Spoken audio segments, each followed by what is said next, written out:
Continuamos nuestra conversación con Virginia Saiz, directora del Plan Internacional en República Dominicana. Hemos hablado del impacto de la aprobación de la ley que prohíbe el matrimonio infantil, de cómo se ha involucrado a la sociedad en sentido general en apoyarlo. Te pregunto, Virginia, el aspecto económico en materia de lograr ser más efectivo con la implementación de programas, con la implementación de planes, junto al personal humano con que contamos en el país. ¿Cómo va eso?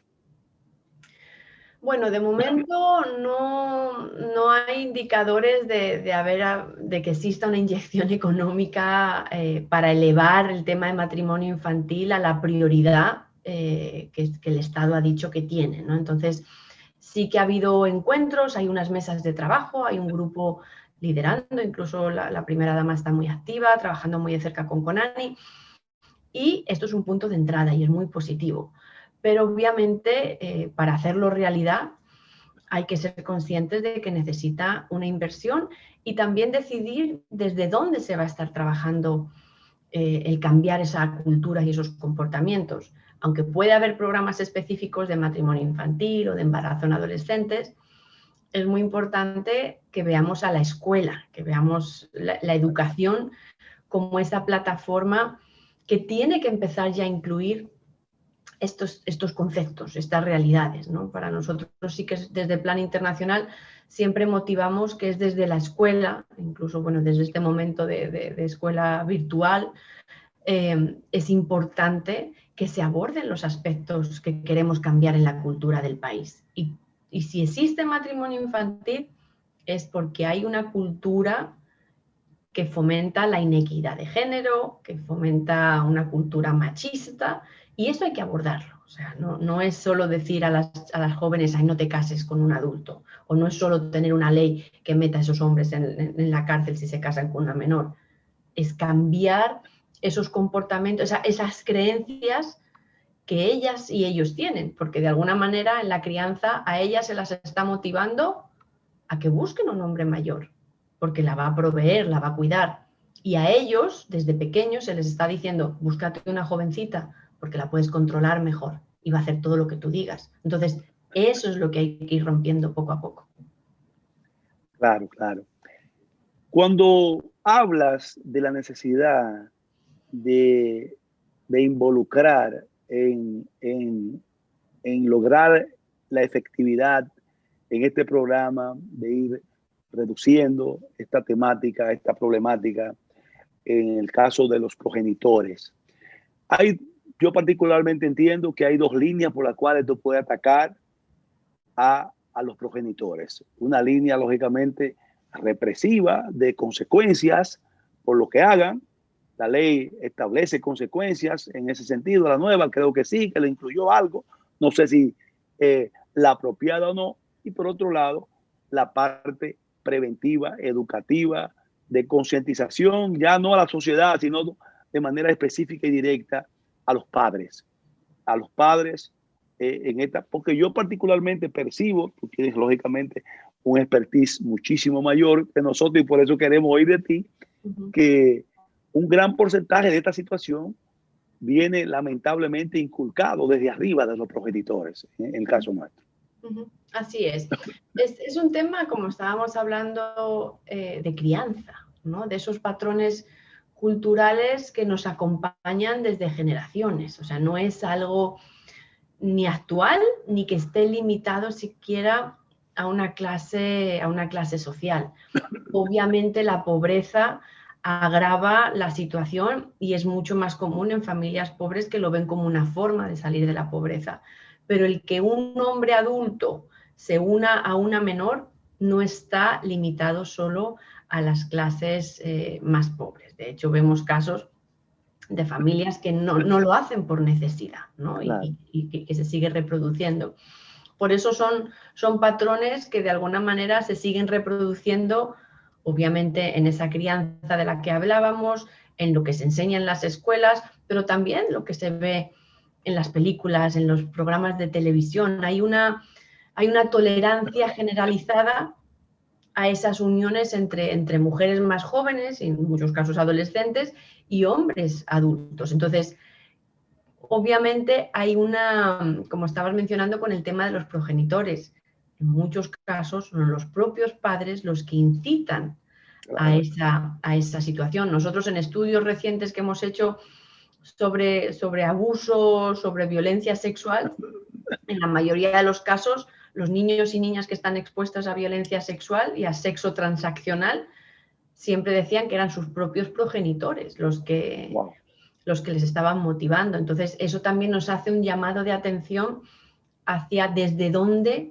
se cambian esos comportamientos. Por eso nosotros no lo podemos limitar el trabajo solo con las familias, porque son las propias familias incluso las que están motivando este tipo de abusos.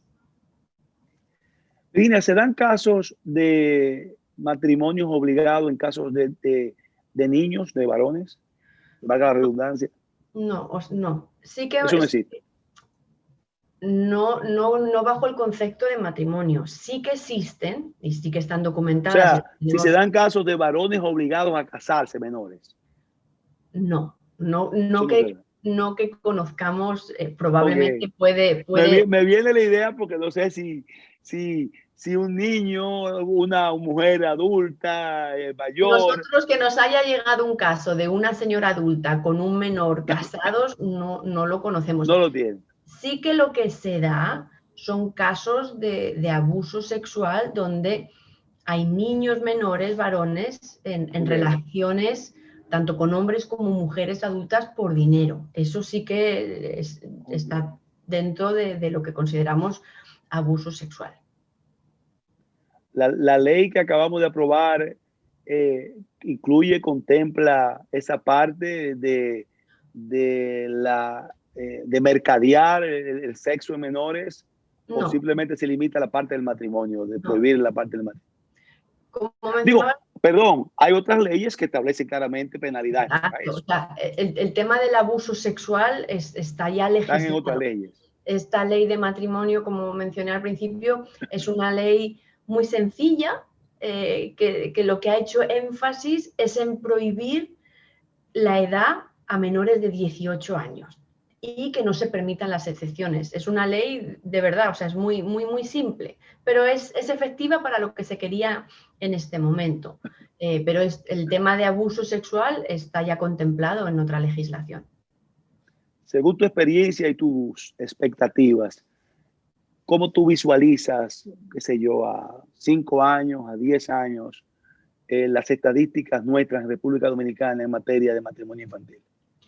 Bueno, yo soy una mujer muy positiva y si hago este trabajo es porque creo que el cambio es posible. Nosotros hace 3 años nos propusimos como ambición para este país que en República Dominicana para el 2030 no debería haber ninguna niña casada ni embarazada antes de los 18 años. En 3 años hemos conseguido que por lo menos haya una declaración de que el matrimonio infantil no se va a tolerar. Por eso yo estoy muy positiva. Creo que el gobierno tiene ahora mismo todos los ingredientes para hacerlo realidad. Pero sí que es muy importante no bajar la guardia y empezar a invertir y a crear mecanismos de protección para que sean capaces de detectar estas situaciones de abuso que, aunque nosotros ya estamos conscientes de que se están dando, para la mayoría de la población, sobre todo en condiciones de mayor vulnerabilidad, todavía no se ve como un delito. Todavía no lo ven como un delito. O sea que todavía persiste que es algo normal, que es algo que puede pasarse por alto en ese sentido. Si yo te hago la pregunta, una pregunta, vamos a decir, en términos de que nos deje una explicación didáctica, ¿cómo invertiríamos, poniendo un ejemplo, 100 pesos? De esos 100 pesos, ¿a qué le dedicamos tanto a esta parte, tanto a esta parte y tanto a esta parte para lograr eso que tú quieres que logremos y que tú eres positiva? Desde tu punto de vista, hay que enfocarse tal porcentaje principalmente a esto, tal porcentaje después a esto. ¿Tú podrías decirnos eso, por favor? Es muy buena pregunta, ¿eh? La verdad que me gusta la pregunta y el reto. Bueno, yo pondría un 70%, lo pondría en educación.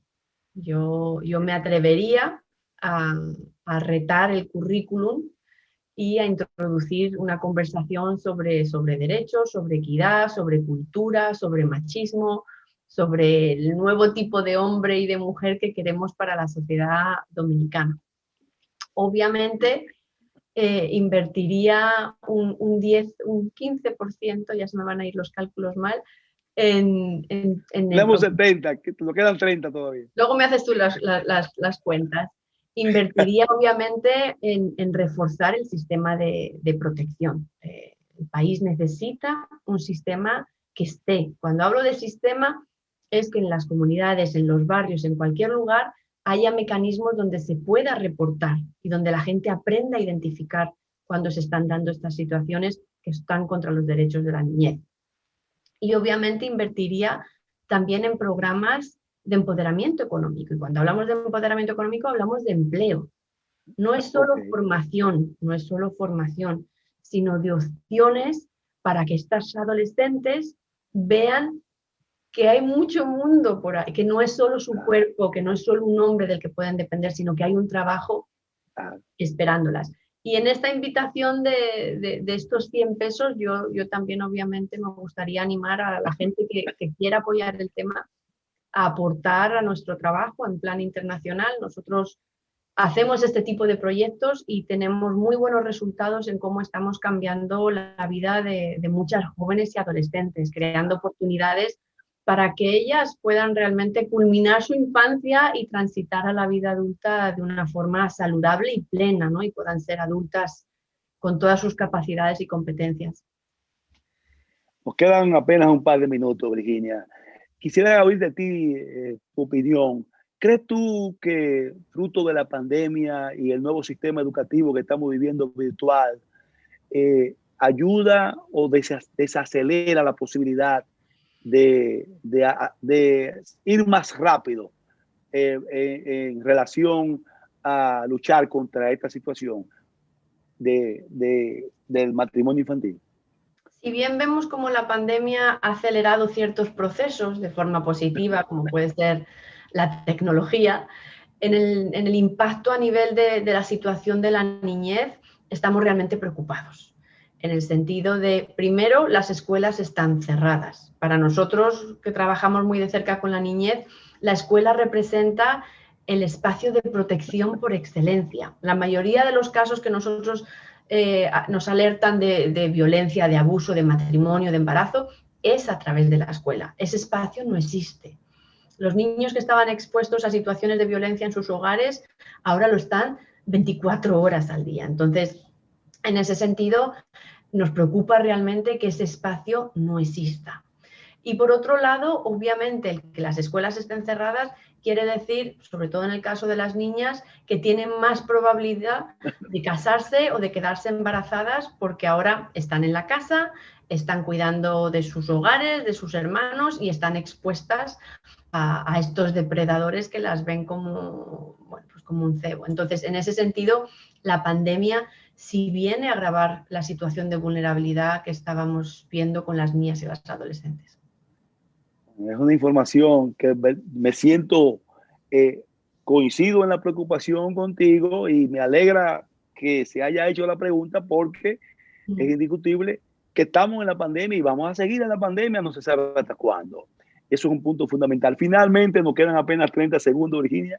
¿Qué tú quieres agregar a esta conversación que ha arrojado muchas cosas interesantes que tú entiendas que se pueda quedar en nuestro público televidente en estos últimos 30 segundos? Bueno, motivar a la gente, a la población a estar atentos a la situación de las niñas y las adolescentes. Todos tenemos un rol que jugar, podemos estar más alertas y obviamente a animarles y motivarles a que apoyen el trabajo de Plan Internacional porque es un trabajo muy cercano y de mucho acompañamiento para paliar la situación. Y obviamente darte las gracias por este espacio, por esta invitación y por saber que eres un gran aliado en la causa de las niñas y las adolescentes. No, gracias a ti, Virginia, y aprovecho para reiterar mi compromiso con una institución como Plan Internacional, que es una institución que a lo largo de 33 años en el país, me parece, ya es un adulto en nuestro país y lógicamente tiene más que historia de la seriedad con que ha venido trabajando el tema, para que entendamos que si tenemos esta herramienta, quizás con otras, como Plan Internacional, me uno a esa parte de apoyar esa herramienta que tenemos para lograr una mayor efectividad en el propósito que todos anhelamos de llevar a lo mínimo posible esta situación. Gracias, Virginia, una vez más, y espero molestarte en otra ocasión y hablar de otros temas. A la orden. Buenas noches, Alberto. Bye. Bien.